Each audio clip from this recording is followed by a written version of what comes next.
Bonjour et bienvenue à tous. Investissement pour entamer ce flash de l'économie. Au troisième trimestre 2014, l'évolution de l'investissement a timidement progressé au Maroc, plus 1,6% selon les chiffres de Banque El Maghreb. Cette hausse représente surtout une reprise après un recul de 0,6% un trimestre auparavant.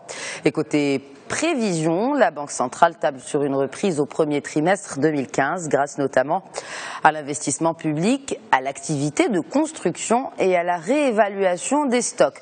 Quoique selon l'institution toujours, le secteur du BTP n'affiche toujours pas de signes tangibles de rétablissement. Concernant le secteur industriel, Banque El Maghreb prévoit une amélioration en ligne avec les bons résultats enregistrés au terme du mois de janvier dernier. On ouvre le chapitre des résultats annuels avec l'OCP en 2014. L'Office a réalisé un chiffre d'affaires en hausse de 9,6% par rapport à 2013. Les revenus consolidés se sont bonifiés de 4,2%. Toutefois, le résultat net part du groupe a baissé de 10,5%. En cause, la non-récurrence d'un résultat non courant de 2 milliards de dirhams en 2013. Pour le résultat courant de 2014, notez qu'il a progressé de 9,5%. La filiale du groupe CDG Finéa a également publié ses réalisations pour l'exercice 2014, des réalisations bien orientées. En termes de résultats financiers d'abord, le produit net bancaire a grimpé de 31% à 90 millions de dirhams. Le résultat brut d'exploitation se hisse de 45%. Même progression enregistrée sur le résultat net du groupe. Par ailleurs, côté financement des entreprises, les engagements de Finéa ont cru de 20% en faveur de plus de 700 PME. Une ligne de refinancement en partenariat avec 4 banques a permis en outre de financer plus de 2000 entreprises. En bref, le chiffre d'affaires de Sotema a stagné au terme de l'exercice 2014. Ceci dit, sachez que le résultat net s'inscrit à la baisse, moins 21% par rapport à l'année précédente. En bourse, Sotema a décidé de distribuer un dividende brut de 40 dirhams par action. Et on continue sur les annonces de résultats. Autonjma a réalisé une hausse de 9,6% sur son chiffre d'affaires en 2014. Le résultat net, en revanche, est en baisse de l'ordre de 6,8%. Le groupe a décidé de distribuer un dividende de 50 dirhams par action.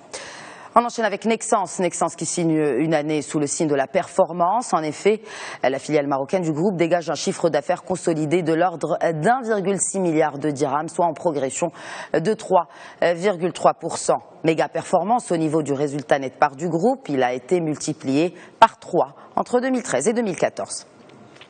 A l'inverse, celui de Brasserie du Maroc a reculé de 7%. Le chiffre d'affaires du groupe accuse un repli de 2,6% et le groupe proposera un dividende de 46 dirhams par action. Et retour sur l'investissement selon une enquête conduite et publiée par Havas Horizon, un service de l'Agence française de communication.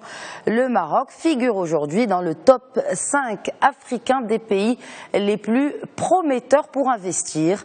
Pour l'instant, Havas précise que l'Afrique de l'Est reste en tête des environnements pour l'investissement. Mais pour l'avenir, le Royaume a toutes les chances de son côté pour drainer plus d'investissements étrangers.